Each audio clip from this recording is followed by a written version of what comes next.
My dear people of southern Cameroons, brave warriors of our struggle for freedom, accept revolutionary greetings from me, Comrade John Ba Akuro. This day is the 27th of October 2021. And so today, my people, I am coming for us to have a very important conversation. As always, for us to have a conversation that will have a bearing on the way we look at our collective struggle for freedom.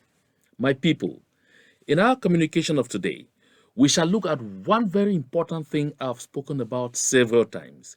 I've talked here about opportunity opening up, but let us know that La République du Cameroun is about to fly into many pieces.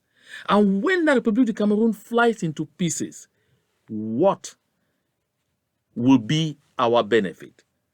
What lessons are we learning from other struggles before ours? What preparation are we making ahead of that occurrence?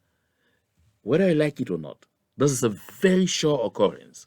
As you will see within the framework of this communication, we are not so far from that. Everyone is preparing. How are we preparing? Are we looking only at the actions that are going on the ground right now, or we are telling ourselves that there is some important detail that we must all work towards to ensure that we attain our objective? Others are bonding together. What are we doing? This is going to be the key subject matter of today's communication. And my people, on top of that, going to let us see exactly how the people of La République du Cameroun see us right now, especially our people who are resident in La République du Cameroun at this point in time. Some of us make mistakes. Some of us get confused by thinking that La République du Cameroun citizens are thinking something different about us. This is a mistake we must correct very fast, because as a matter of fact, I had the opportunity to be sent the full recording of a program broadcast 2 days ago on the CRTV national station in French. The title of the program, Au cœur de la nuit. When I saw it on social media, I thought it was a farce. So I called and requested, and a full broadcast of the program was sent to me. I had chills. I had goosebumps all over my body as I listened to it. We shall also have an unveiling of the content of that within the framework of this broadcast. But before I delve into that, my people, let us take a little stroll at exactly what Mr. Paul Biya's reconstruction of the southern Cameroons looks like. We have called it a mockery, and we have told our people, pay no heed, pay no attention to something that is being done simply, not only to distract us, but to further pour insult on the injuries that we are already, feeling right now. Just take a look at this.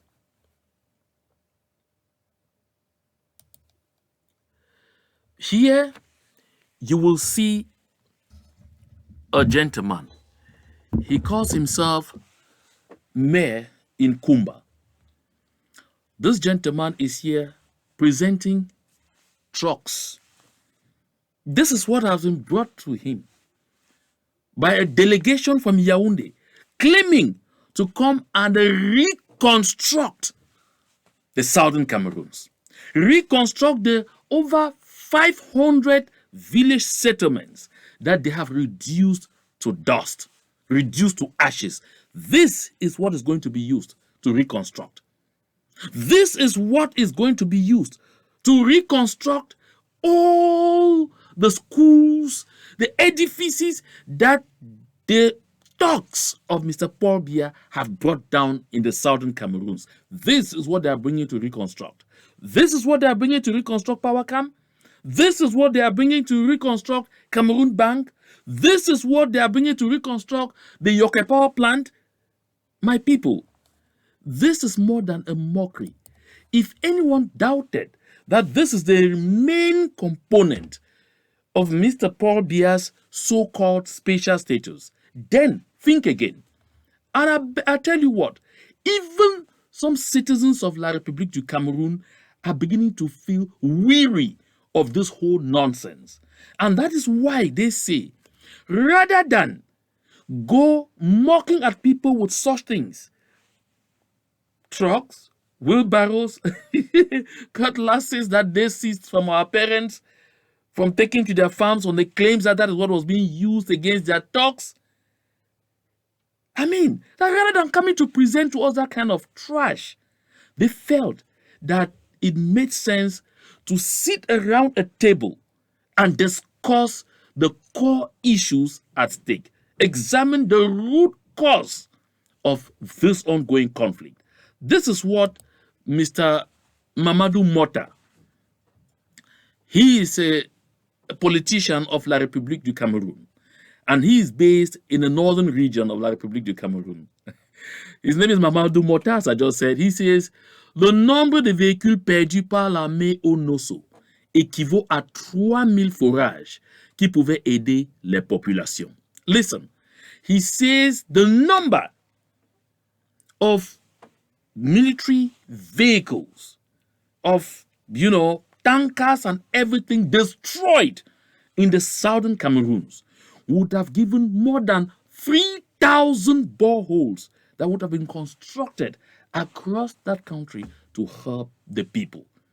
And why does Mr. Biya choose this costly option rather than simply pay heed to the demands, to the recommendations of the international community, to have some clear-cut mediated talks that would pave the way for both the people of the southern Cameroons and those of La République du Cameroun to determine the kind of relationship we want to have?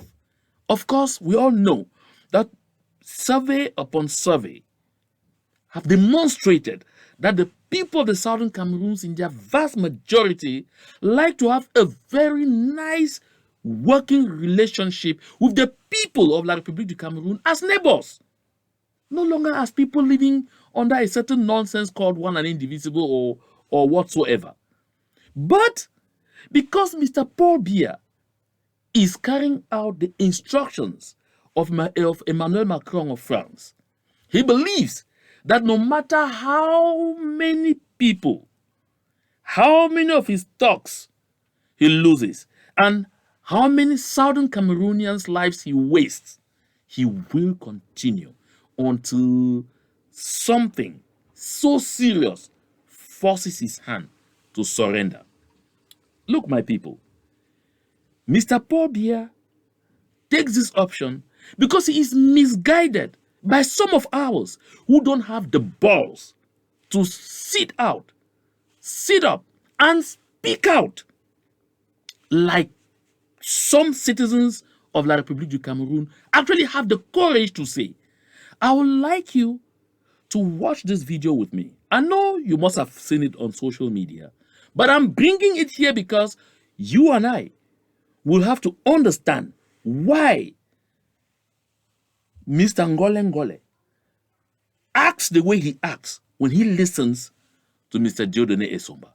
But it is because of the poor advice they give to Mr. Paul Biya, to the government of La République du Cameroun, and to France, that causes them to feel that they can still overwhelm us. Just watch. Vu la crise avec Boko Haram, on a senti l'implication de la population des régions du nord, de l'extrême nord, qui ont parfois même servi d'agents de renseignement par rapport à l'armée. Mais quel est votre ressenti par rapport à la population de ces régions-là? Est-ce qu'elle joue véritablement franc jeu dans la perspective d'un retour à l'état normal des choses, ou alors elle espère tirer profit de la pression que ces Amba Boys mettent à l'état du Cameroun? Qu'est-ce que vous entendez par état normal? un État normal où les enfants iraient à l'école, où il y aurait une autorité établie. Autrement dit, le retour à l'État unitaire avec les sous-préfets. Oh, c'est ça que vous appelez l'État normal. C'est la fin. On vous a dit que les anglophones ne veulent plus de cet État. Je voudrais bien vous... Je crois qu'on ne se comprend pas. Quand quelqu'un se plaint, écoute-le. Ne projette pas sur lui ce que toi tu crois. Nous sommes en 2016. Le problème est clairement posé. Oui. Les anglophones veulent la réforme de l'État. Les gens de Yaoundé disent la réforme de l'État n'est pas négociable. Des manifestations dans toute la République, des proclamations de patriotisme. Les enfants prennent des armes. Tout le monde, personne ne leur donne 2 semaines. Aujourd'hui, nous sommes à 4 ans. Regardons l'évolution. 4 ans, suivant les chiffres qui sortent du net, nous avons déjà à pratiquement 1300 personnels en uniforme tués.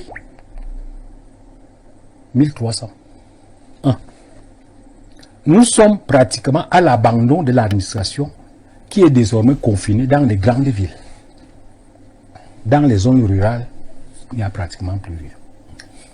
Nous sommes dans l'effondrement des grands fleurons économiques comme la CDC, comme la PAMOL, la déstabilisation de tous les flux commerciaux relatifs aux brasseries, au commerce et ainsi de suite. Ça, c'est le bilan. Vu la crise avec Boko Haram, on a senti l'implication de la population, de ces...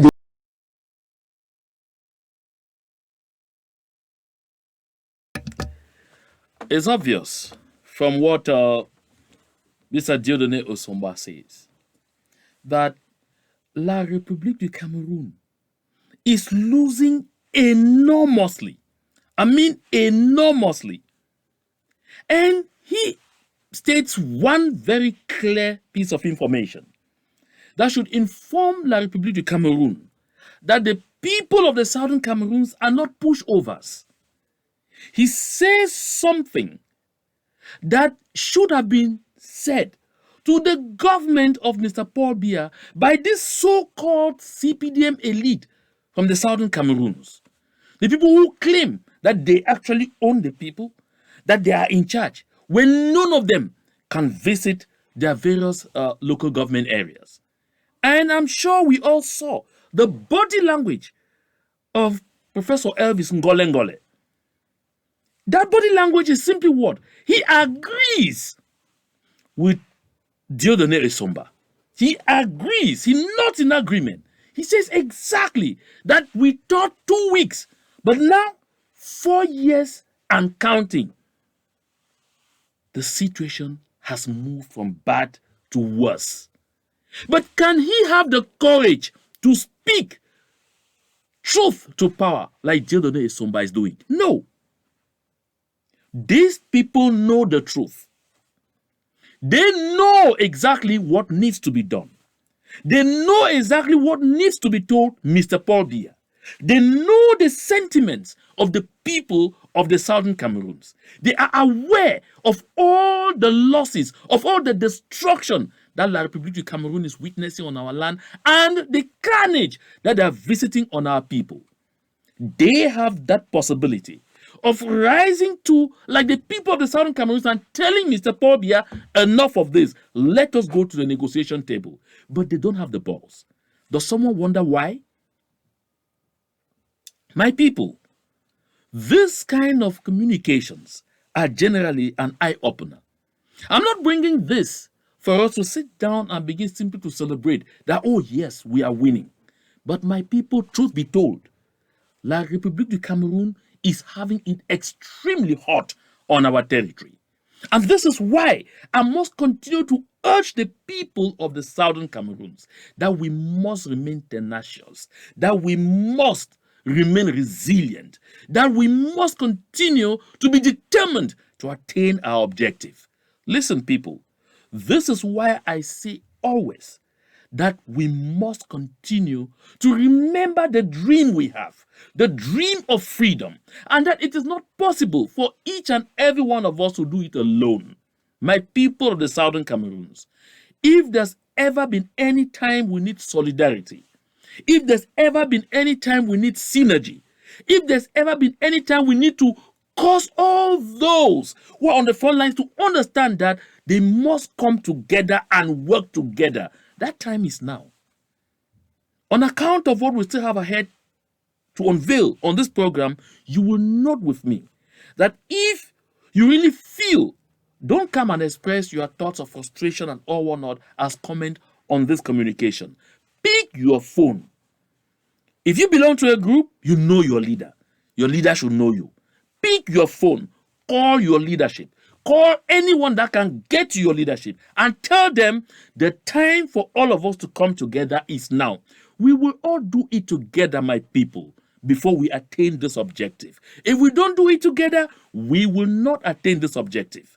And listen, there are some of us who appear to think that my situation today is better because I have some privileges from La République du Cameroun. That is about to change so drastically. That is about to change. I mean, unfortunately, it's about to change so seriously. You may not have that safe haven you think you have been having in La République du Cameroun. Why? Because the more the voices in the bushes give them nose bleeding, the more they are now going to turn their ire on you. They are going to turn their ire on us. And they are actually beginning to do so. Listen, sometimes we hear them, we listen to them, but we want to doubt what they are saying. Remember, I always said this, that when someone shows you who they are, believe them the first time. I'm repeating this over and over, along with one other statement I've made several times, that anytime you settle for less than you deserve, you will end up with less than you settled for. Simply because I want our people of the Southern Cameroons to always walk back down memory lane. And you will realize that there have been several instances that the citizens of La République du Cameroun themselves have made clear to us that we will never be considered bona fide citizens of that country. Why, therefore, accept to be second-rate citizens? Just take a look at this. This is Nzuimanto. This is in prelude to what we have ahead in discussion. We say Nzuimanto, he says, this is an activist of La République du Cameroun. He says, La guerre des propriétaires du Cameroun.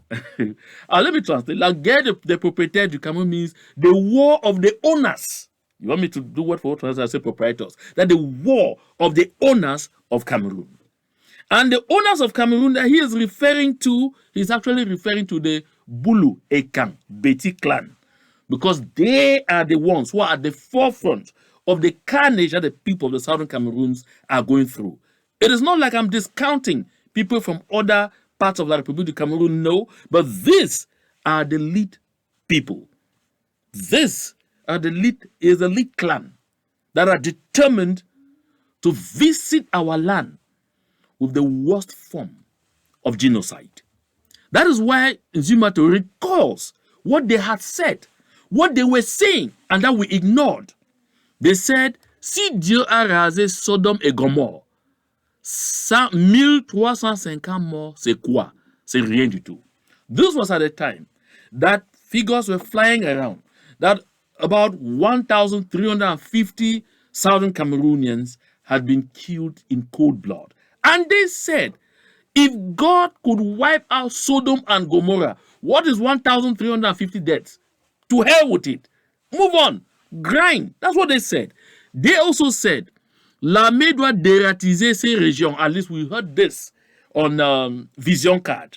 This was Jacques Zay, that the army of Mr. Paul Biya or Mr. Paul Biya's thugs would, by dératiser simply meant wiped. It's like you have what you call Sometimes, let me use the words we use in the southern Cameroon very easily. That's rats, what we call mice. I mean, you need to bring raticide and, try to eradicate them. That is exactly what Jacques Say meant. He reduced us to rats, roaches, and cockroaches that needed to be wiped out. They said this. We heard them, but we appear not to have taken them seriously. Another one said, nous allons faire la guerre assez pigeonophone jusqu'à 50 ans. This was the one, the pseudo fellow who calls himself Professor, did they call him Moine? I'm even trying to get his name. Eric Matthias Onangini. That's what he said. He said he said when they call us Anglophone, is so much honor. That we are pidgin speakers and we should be called pigeonophones. And that they were ready to battle us for 50 years. Anyway, we are 5 years gone and counting. But what I'm saying, we should believe them. That they mean what they are saying. Because when we believe that they mean what they are saying, this would help us to prepare in consequence. They say, arrêtez vos chiens, sinon nous allons tous les abattre. This was Okalia Bilai Bernard, called all the people in the southern zone dogs. That was after September 22, 2017, when he saw millions of southern Cameroonians, when they were surprised, embarrassed to see millions of southern Cameroonians fill the streets to tell the world that enough was enough and we wanted our country back. That is what Okalia Bilai said. Did we believe him or we took him for granted? Of course, they continue because we're coming to the real one. And then the other one said, j'ai demandé à mon fils colonel, mon fils qui est colonel, qui est dans les zones anglophones, de tuer au moins 30 anglophones. J'ai les moyens de le défendre au tribunal militaire. That I have ordered my son, who is a colonel, and who is based in what he called Northwest Southwest. I mean, in the what they call the Anglophone zone, to make sure that he should bring down at least 30 Anglophones, as he calls, referring to Southern Cameroonians, and that he had the means, he boasted, he had the means to defend his son after he does visit such a carnage on our people at the military tribunal. Did we believe them? Did we ever take the pains to believe them, my people? I say this because when I look at the way some of our people are treating the struggle, some are treating it as if it's a walk in the park. No, it's not a walk in the park. Some are treating it as if it is an opportunity to become stars. No, that's not it. Some are even treating it as if it's a job opportunity. No, it's not a job opportunity. My people, this is the struggle of our lives. This is the struggle for our very existence.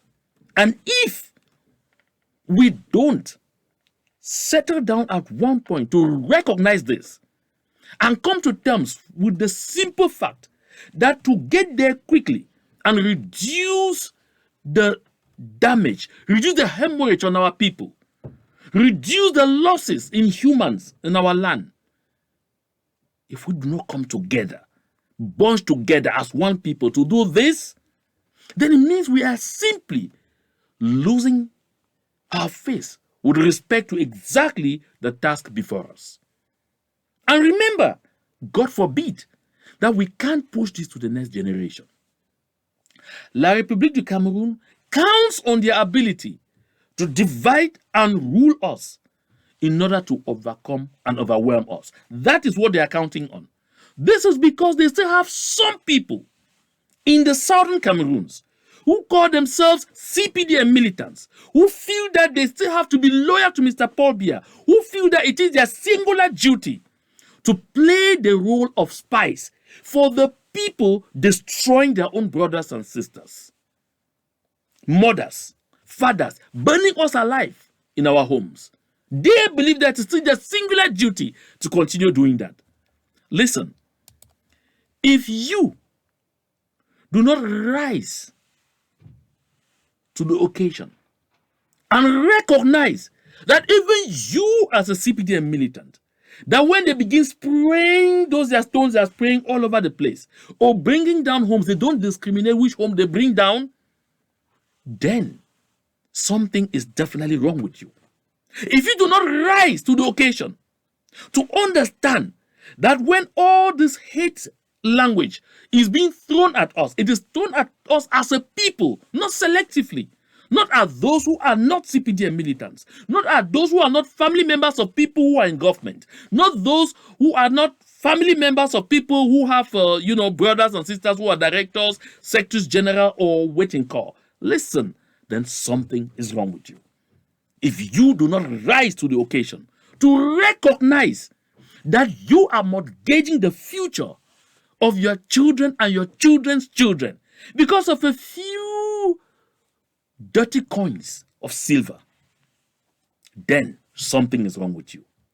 Now, I'm taking us to watch this video of the father of little Caroles, who was, whose life was taken so brutally in Boya, not because I think you haven't watched what he said, but because the discussion on CLTV's program Au Cœur de la Nuit 2 days ago was centered around the falsehoods that he debunks.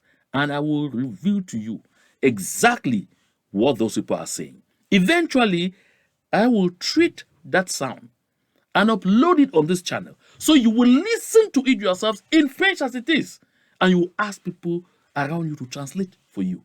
So you hear exactly what they are saying, and that should remind each and every one of us that there is not going to be any discrimination when they begin visiting the carnage they are promising on our people, on all of us. Which means it makes sense for us to recognize that bonding together will not be because we love each other. Collaborating closely together will not be because we want to get into romance with one another, but would be because we want to protect ourselves, but would be because we need it in order to overcome, would be because we need it in order to attain our objective. Just watch this.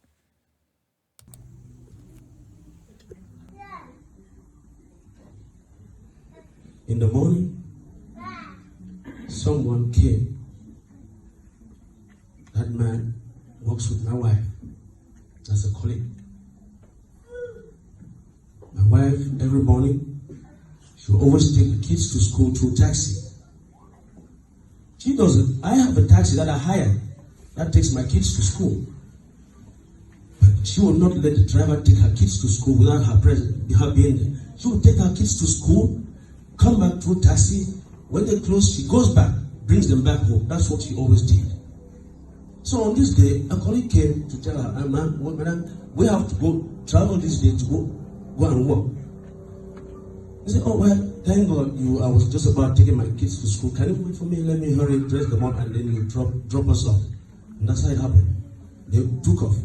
When they got to a checkpoint, I'm making this clarification because they say my wife drives. My wife does not even know how to ride a bicycle. I have owned a car in Cameroon, but my wife has never developed interest to even start the car. I will leave my car for days. She will never even start to hit the engine. She doesn't even know when to start a car. She has never developed an interest. She has never owned a driver's license. In short, she doesn't have interest in the car. So they move. When they go to a checkpoint, they stopped. My wife was sitting in front and my 3 kids. I'm a father of 4. But the eldest child was already in school. The 3 kids were sitting behind. My wife was sitting in front with the driver. When they go to the checkpoint, they stopped. The driver moved up with the documents, car documents. He gave to the engineer. My wife doesn't know what happened. I'm saying this based on what my wife told me. It's not what some other person told me. My wife was in the car. She never knew what happened outside. The driver and the gendarme. She just saw the driver come inside, come to the car. Hey, madam, please, can you join your kids behind? The gendarme wants to impound the car. He said he wants to impound the car. So he can come and sit in front. I drop people off at school, and then he takes the car wherever he wants to impound the car. The gendarme refused to come inside. My wife sat at the back with her kids. So as they waited, the driver, he had according to him, he had all the documents, car documents. So he moved. He took off. He told the gendarme, the school is not far from here. But the gendarme, what my wife said, take those children, go walk with them and go to school. How can you tell babies to walk and go to school? That's when the driver took off. He took off. My wife said, what she heard, she just said, boom. The child's head exploded on the other kids. My wife opened the door. She got confused. Like at that particular moment, what she saw, it was like it moved. She couldn't believe what she saw. She took one child, the ladies that were running with blood on her body.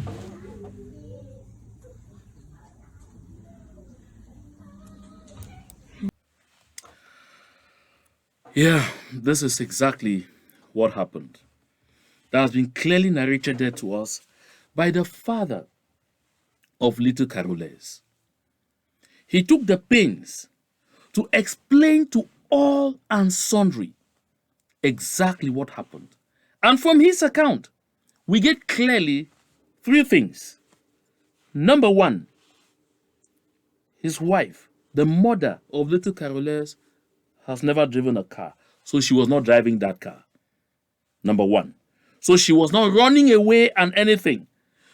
Number two, the second fact we get is that the driver did not run away as soon as the gendarme stopped the car. The driver, who was another woman, parked the car, went out of the car, handed the documents of the car to the gendarme, and the gendarme had the documents of the car in his hands. In his hands. And I think he felt that there was something that he needed more and did not get. And the lady invites him. Since I'm taking children to school, your government wants children to go to school. To your schools. Since I'm taking children to school, and we're in a haste and we're running late, can you come into this car, accompany us to school? We drop these children, then you take the car to wherever you want to take it to. And the driver asked the mother of the children, who was seated in front, to go and sit behind and cede her seat to the gendarme. The man refuses. And the lady says, okay, you have the documents of the car. Hold the documents. I'm going to drop these children in school and come back and hand the car to you. All this happens while the documents of the car are in the hands of the gendarme. And the lady drives off, and this man decides to open fire. And today, we are told, oh, the mother was carrying sticks, guns, and the likes to go and supply to Amber boys. This is somebody who was carrying weapons, who stops and tells the gendarme, come into the car, and she has his weapons in the car. Who hands documents? Who says, let's drop the children in school and you impound this car with, take the car to wherever you want to take it to. Whereas the weapons are in that car. Come on. And worse, the father is in the United States of America. But they even claimed that he, at some point, some accounts claim that he was driving. And that he, the father, knowing that he was a supplier to Amber boys, decided to escape and abandon the vehicle and everything. And that they went and discovered, they even itemized the so-called weapons they saw. The account of the Ministry of Defense is completely different. Claims that the mother was the driver. Look, my people, why am I bringing this up?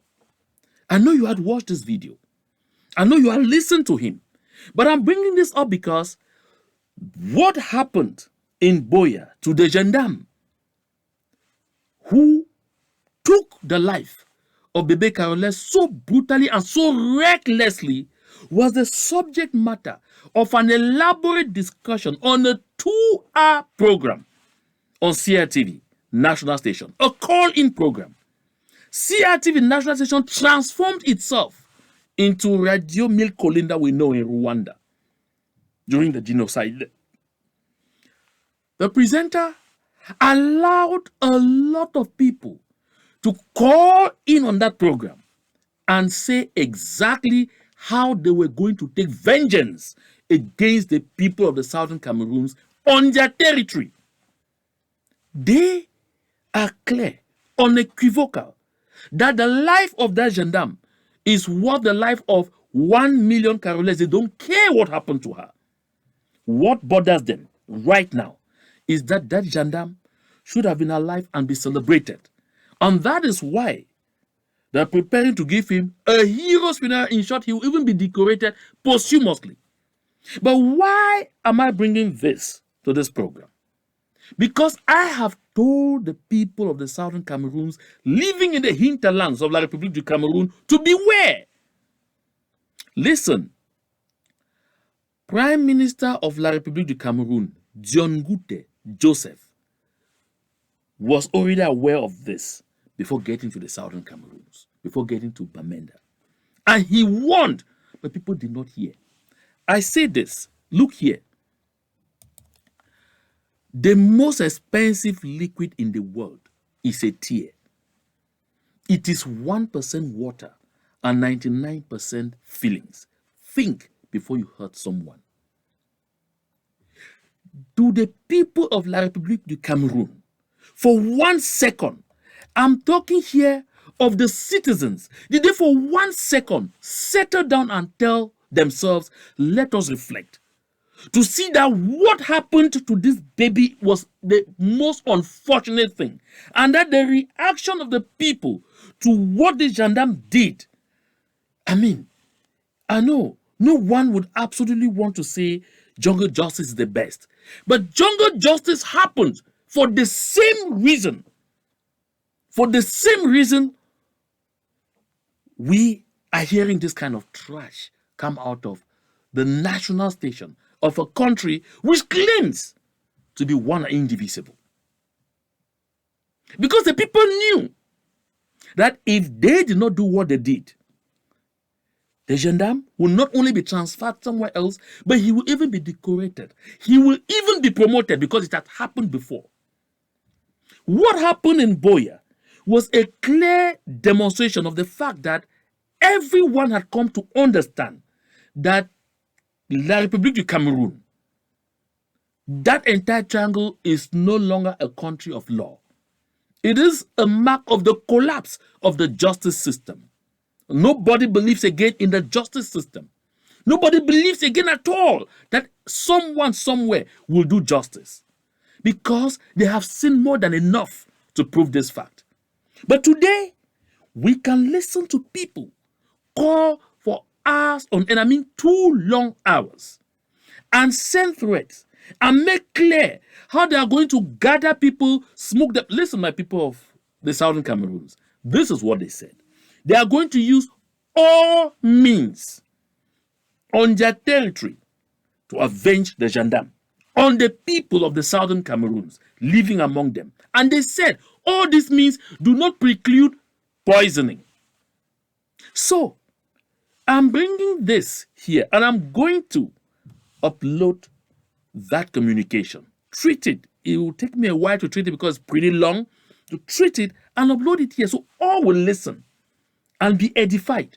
So when you go to those bars, to those restaurants, and you're opening your teeth and say, oh, mes frères, oh, my brothers, my sisters, know that you are digging your own grave. It is no longer what you think. It is no longer what you think. They have been saying it. We have seen them act. We saw what happened to a citizen of the southern Cameroons in Goazip, in Ebolova, 2 days after the incident in Boya. Our brother, simply because he asked for an increased pay, was beaten to death. We saw it happen at Obili, in Yaoundé. It's happened in other places. Some are certainly happening in places where we won't even know, where there will be no one to inform us that it is happening to our people. Simply because you're obstinate. Simply because you are refusing to heed to this word by Maya Angelou. That when someone shows you who they are, believe them the first time. When someone shows you who they are, believe them the first time. Do not live in denial. You live in denial at your own risk, my people. You live in denial at your own risk. I'm sure if you're doubting, even before I upload that program, contact anyone or ask a lot of people. Do that fast before the Republique even tries to see how to erase that in their database. But thank God I have a copy. They will tell you what was said on that program. This is an important message to our people. It is time to go back home. It is time to embark on the homeward journey. If you're dying, die among your people. Die among us. Don't allow yourself to be silenced in foreign land. That said, my people, let's move into some very interesting subject matter. I know sometimes you say I laugh when I'm not supposed to laugh. I'm laughing because of what is coming ahead, not because of what I just said. Because what I just talked about a while ago is not a subject matter for laughter. It's not a laughing matter. It's too serious. But what I'm going to talk about now, right ahead, we may laugh a bit. Just listen. Alors, depuis un certain temps, vous constaterez comme nous qu'il y a des pôles politiques sous-jacents. On ne va pas contourner les choses. On parle de franquistes. Vous êtes au courant au moins? Et des fernandistes. Bon. Vous avez des réseaux.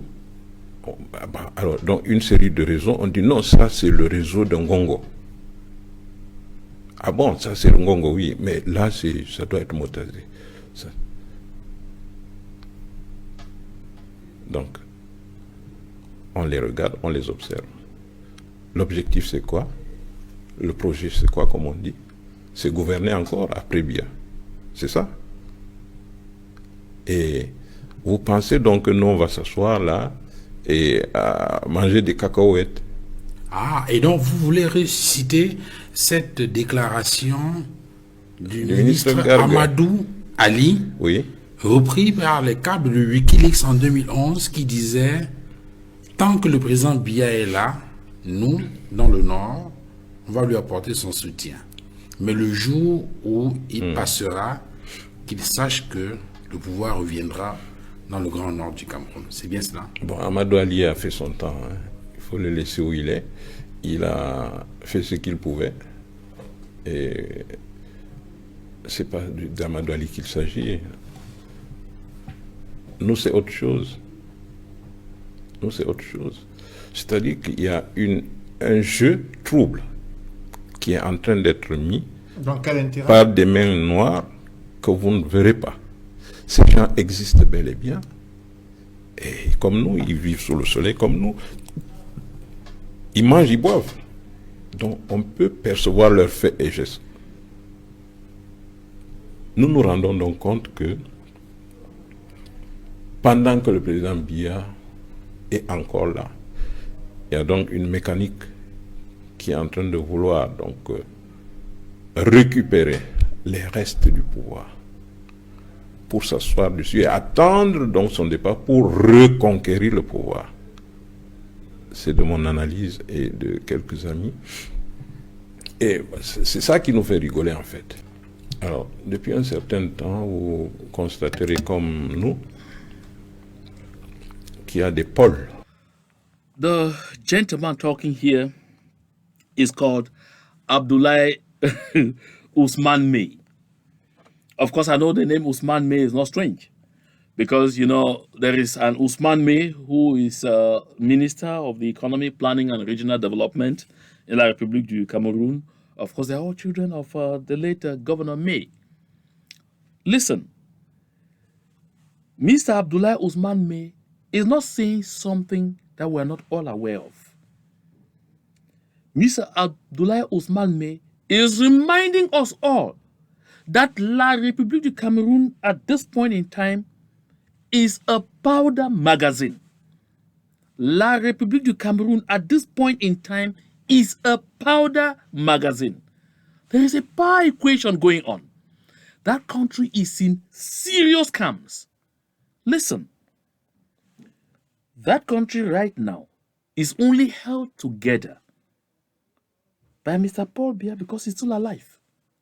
And while he's alive, everyone, all the camps, there are several camps, and all the camps are preparing seriously for the battle that will be unleashed in that country for succession.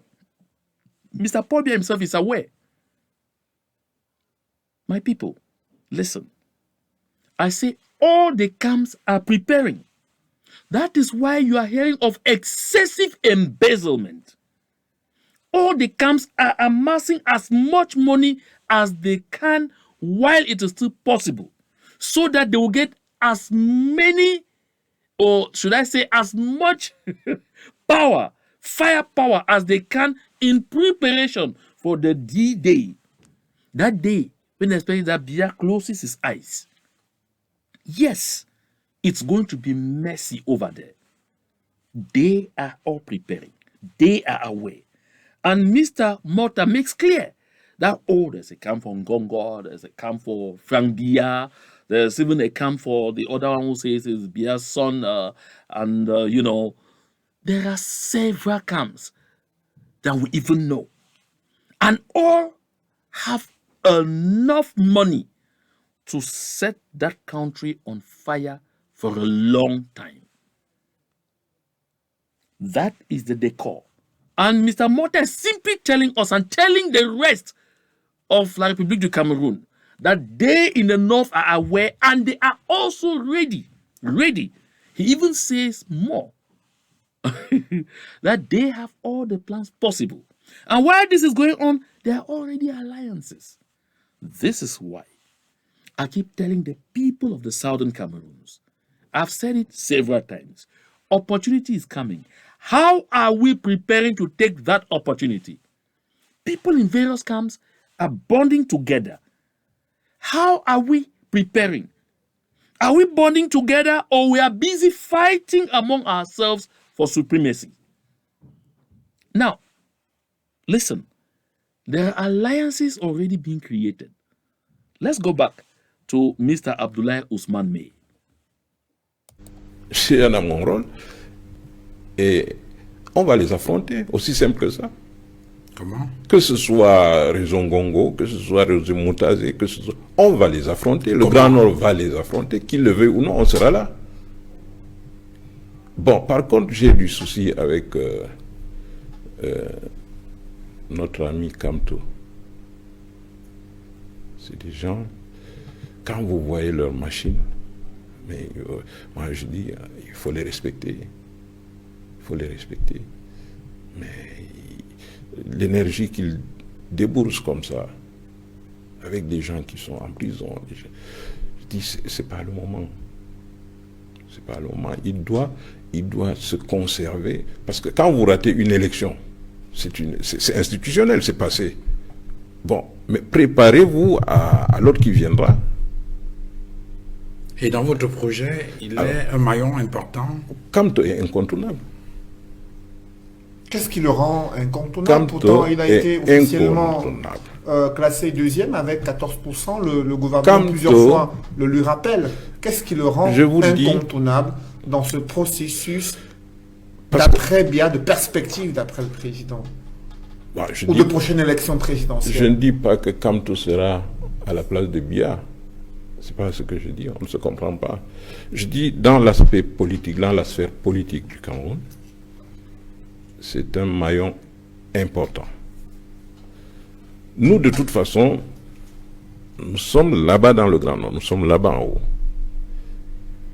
Et nous regardons en bas. Et parmi ceux que nous observons, Kamto est important. Parce que les paysans indépendants, ça vous rappelle quelque chose? Ça vous rappelle quand même, c'est avec eux que le président a tissé et a pris le pouvoir. C'est un mon rôle. Et on va les affronter, aussi simple que ça. Comment? Que ce soit Réseau Ngongo, que ce soit Réseau Mouta. Oh my goodness. This is hilarious. Mr. Abdoulaye Ousmane May states, without mixing words, the alliances that they are already building. He makes clear that the people of the North are up there, they are watching everything happening down there. And they know that Mr. Kamto, of course, when they say Mr. Kamto, they mean the people of the West, are going to be a very important ally. He actually says Mr. Kamto will be an indispensable ally for the people of the Grand North. Listen, he says further that the frustration he has with Mr. Kamto is that after the election that he lost, he's wasting a lot of energy rather than preserving that energy to wait for the real match that is ahead. So he says, no, it is time now for Mr. Kamto to rather gather himself, build his own arsenal, and prepare for the real battle, for the real match, the grand match that is ahead. And I like to say something about this alliance. For those who do not know, the people of the Grand North have never had any form of love for the Bamileke people. No, that's never existed. I had the opportunity to work in the Grand North. I worked at CRTV Marwa. And I like to say this. For a northerner to hand his house on rent over, has to let his house out to a Bamileke person was very complicated. I mean, very complicated. No, they didn't do that. They preferred to give the house to the people they called Bamenda, because they refer to Southern Cameroon simply as Bamenda. They prefer to say, oh, you come, you speak English. So, oh, you son of Foncha? Yes. Oh, Muna? Yes. Oh, no. Because a Bamileke guy has just stopped by and said he was looking for a house to let. And they tell him, no, you see, where are you from? They speak, so, oh, they say, oh, my goodness, we're so sorry.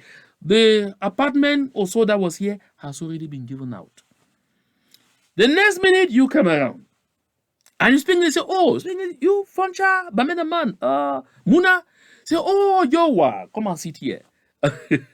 They laugh with you, they joke with you, and the next minute say, no, the house is there. You go and say.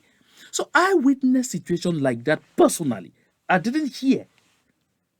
Because I was told before and I thought it was a farce until I lived it personally. They had and continue to have a serious hatred for Bamileke people. But take note, when it comes to protecting their interests, they understand how important it is to create an alliance of convenience with the Bamileke people to make sure they attain their objective first. You hear Mr. Abdoulaye Ousmane May say clearly, I am not saying that Kamto will replace Biya. No. He's clear. But he says he is indispensable in our game to reconquer power. Now, this is very important.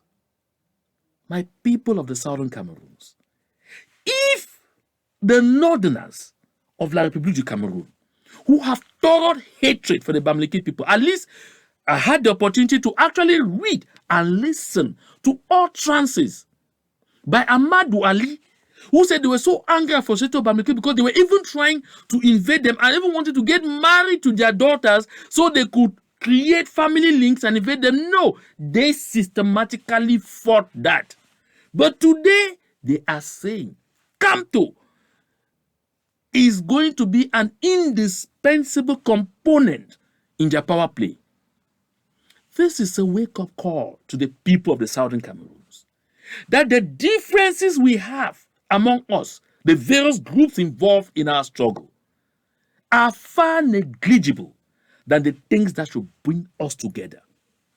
If these poles of people who have such demonstrated hatred towards each other can be thinking of coming together, can already be working on the ground to come together? How much of us understanding the need as brothers and sisters from the same southern Cameroons to forget about our differences? Even if we want to, not talk to each other after we get this independence, to come together first, secure this freedom, and then we can go into separate political parties when we get onto the ground and demonstrate the differences we have and look for that power. This is a lesson to us. And the next lesson is what you're going to hear in the next clip by Mr. Abdoulaye Ousmane Ney. You hear what he says about the Southern Cameroons. Take another listen. Quand vous voyez quand même Camto, vous voyez l'autre, Cabral, il est là aussi. J'ai vu la dame de Fumban, Patricia. C'est des gens quand même respectables. Hein. Le gouvernement, lui, il est resté autiste officiellement aux multiples demandes des opposants à la réforme du système électoral. Est-ce qu'une prochaine élection présidentielle, sans réforme de ce système, est-ce qu'elle peut favoriser l'alternance politique? Mais je reviens à Duval, c'est pour ça que je vous dis que nous, on va y mettre du nucléaire. Les 2 réacteurs, nous y mettrons du nucléaire. Et le code électoral, il est contestable depuis belle lurette. Alors, tout le monde a brandi ses contestations, mais ça n'a pas bougé. Bon, vous pensez donc qu'on va continuer comme ça? C'est assez fou quand même. Et au moment où vous voyez le nord-ouest, le sud-ouest, en train de se désolidariser du tissu national, vous allez jouer à ce jeu-là pour faire voter qui? Le réseau de Ngongo, le réseau de Franc, le réseau de qui? Donc votre scénario ne prend pas en compte la modification au nom du système électoral. Qu'est-ce que je dis? Quel que soit ce qui se passera, le Grand Nord va s'exprimer.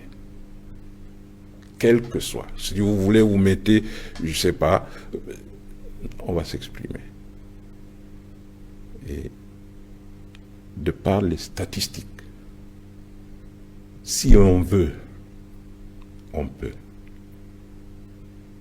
On dit qui veut, peut. Et qui peut, doit. Quand vous voyez quand même Camto, vous voyez... So, it is clear.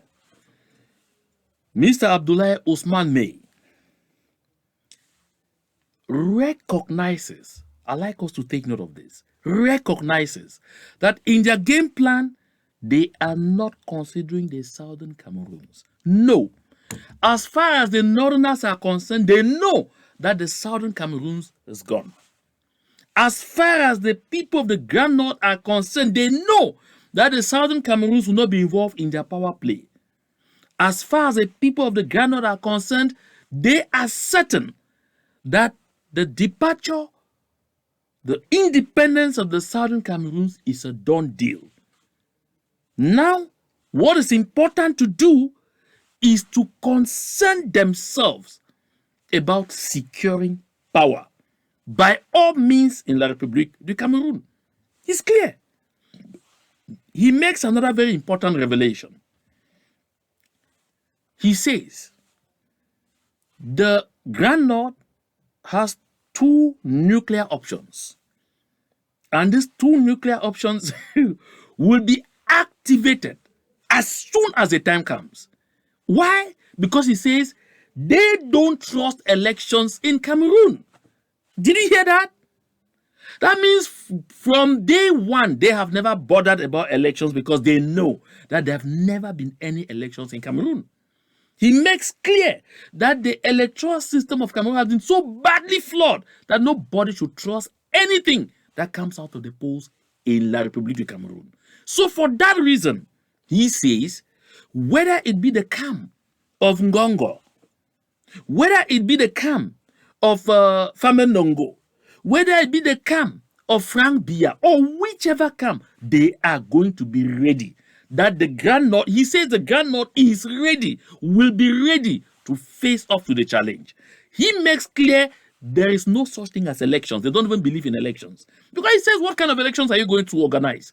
Fabricate those things and then produce, a winner being either the Cameroun or Gongo or whatsoever. Where? No.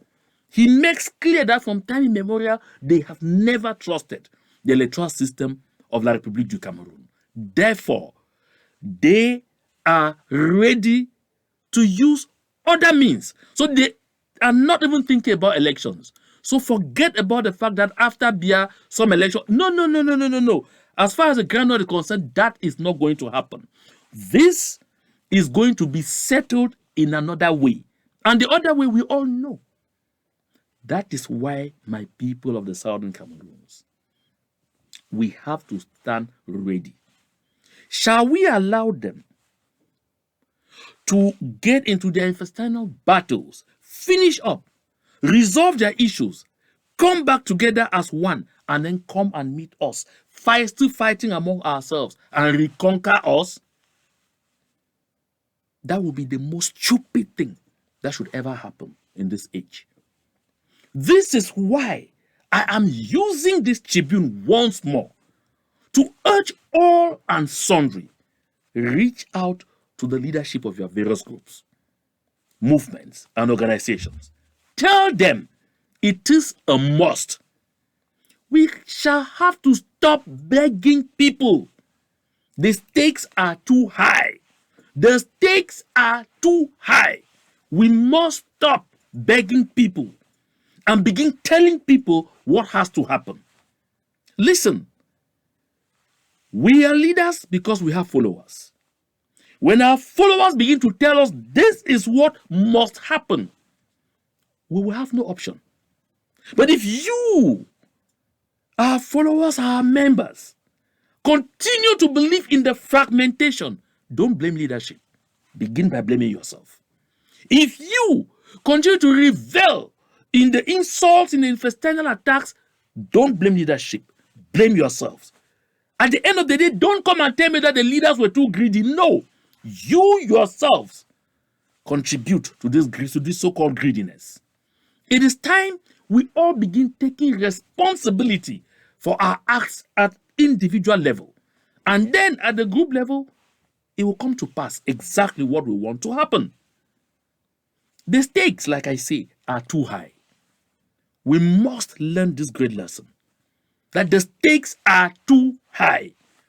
People are making calculations. Where are we? Sleeping? Dreaming? Fighting for power when we haven't got that power yet? Fighting over a country, over management of a country we haven't taken full control of yet? No. The time now is to secure the freedom first. And this is the message all group members, all members of the various movements, groups, and organizations should pass to their leadership. That right now, whether you like the other person or not, no, we have all to work together. We have to work together in the interest of the Southern Cameroons first. Once we get the country and get that together, you can start looking for individual interest. Because La République du Cameroun, as I've demonstrated successfully right up to this point, is a powder magazine.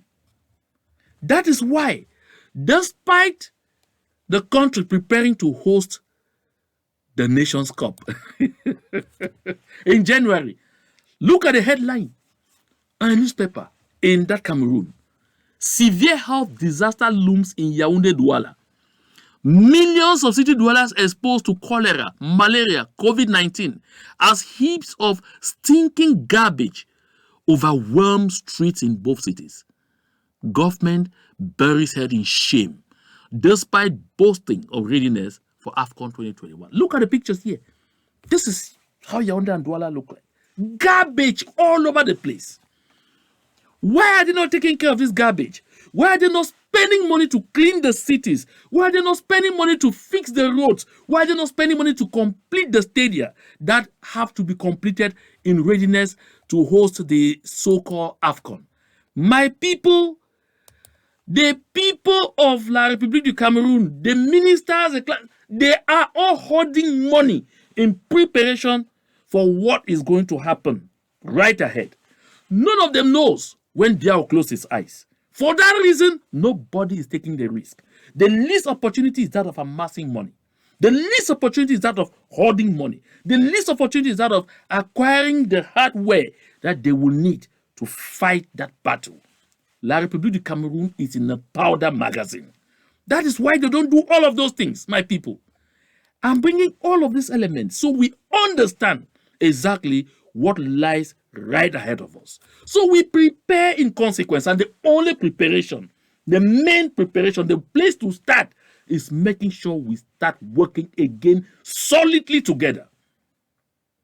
We must begin to consult one another. We must begin to sink these differences. We must begin to end this infighting that is costing us a lot of our voices in the bushes. We must begin to sink these differences. My people, it is the time to do it now. And listen, there are other countries that faced the same situation like us. When they were able to overcome, it took less than 10 years for them to turn the page. Oh my goodness. I mean, it took less than 10 years. Let's dream a bit. We need to dream. Because if we don't dream and see that country that lies ahead of us, that beautiful country that we are about to own, unless we decide to lose it by ourselves, then we will not fight as hard as we need to fight. I'm not talking about Rwanda. Rwanda is too recent. It was even a completely different situation. They were not fighting for independence. They were simply fighting to clean the community. But look at this. There is a great lesson from Singapore. In 1 minute 45 seconds only, take a watch at this. With tears in her eyes, she said, "Every country deserves this. A future is the best gift we can give our kids." These were my wife's words when she was celebrating Singapore's National Day this year. This was her emotion after seeing less fortunate countries struggle with problems Singapore once had.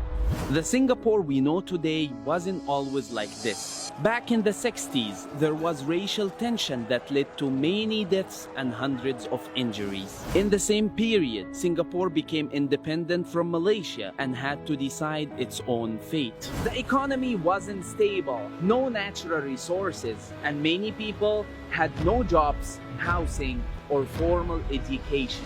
Without solving these problems, it is more difficult for a nation to progress. So, how did Singapore do it? Education. Singapore focused on making an educated nation. 20% of the country's budget is spent on education. This is to keep it universal, practical, and relevant to the market needs. English was made the official language for teaching to suit children from all races. Mother tongue was still preserved and taught in schools. Primary education was made compulsory, and by this year, 97.5% of Singaporeans are educated. Education, it can't be stressed enough. An educated nation can communicate, socialize, and make better choices for themselves and their country. With tears in her... That lesson from Singapore cannot be emphasized. I don't want to overemphasize on it because that lesson is clear. I mean, very clear. My people, recall that this phase of our struggle was ignited by educational concerns and our legal system. And these are two key pillars of any community. La République du Cameroun was determined to destroy our educational system because they knew that on teaching us, they knew that making us have only that kind of education that makes us totally dependent on them will make us dependent and slaves forever. They knew the best way to destroy a person is to control the kind of education that that person receives. So that person grows to learn only what you want them to learn. So you cast the power of limitation upon that person. The next thing, when you torture the legal system, that the people can no longer trust their own legal system, society collapses.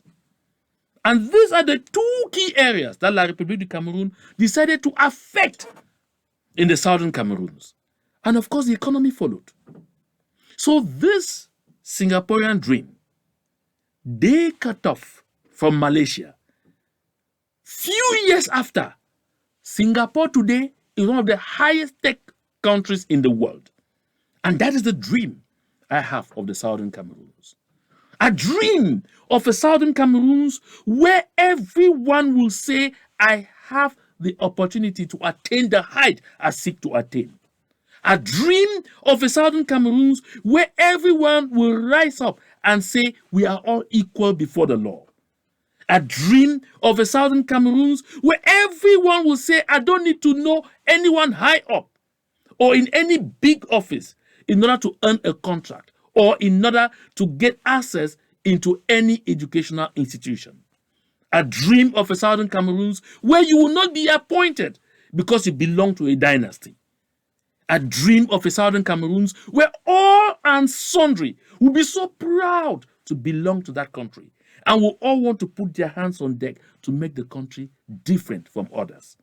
A dream of a southern Cameroons where we all put country first and put our individual interest secondary or even tertiary.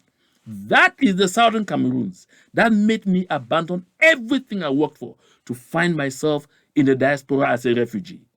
That is the southern Cameroons that made me to forget about all kinds of advantages offered me to turn to this other side, where some, even to this date, laugh at me and say I'm a fool because I left the place where I ought to be chopping to go to where I'm suffering. That is the southern Cameroons I dreamt of when I stood up, knowing full well that the act I was taking was going to land me where I am today. My people, if this is the same southern Cameroons you are dreaming about, then let us all rise up and do what we need to do to get our people, our leadership, everyone cooperating and working together. In this way, and this way only, will we secure the much needed victory to live a free and prosperous southern Cameroons for future generations of southern Cameroonians. Thank you very much for watching me at this late hour, and to God and Him alone be all the glory.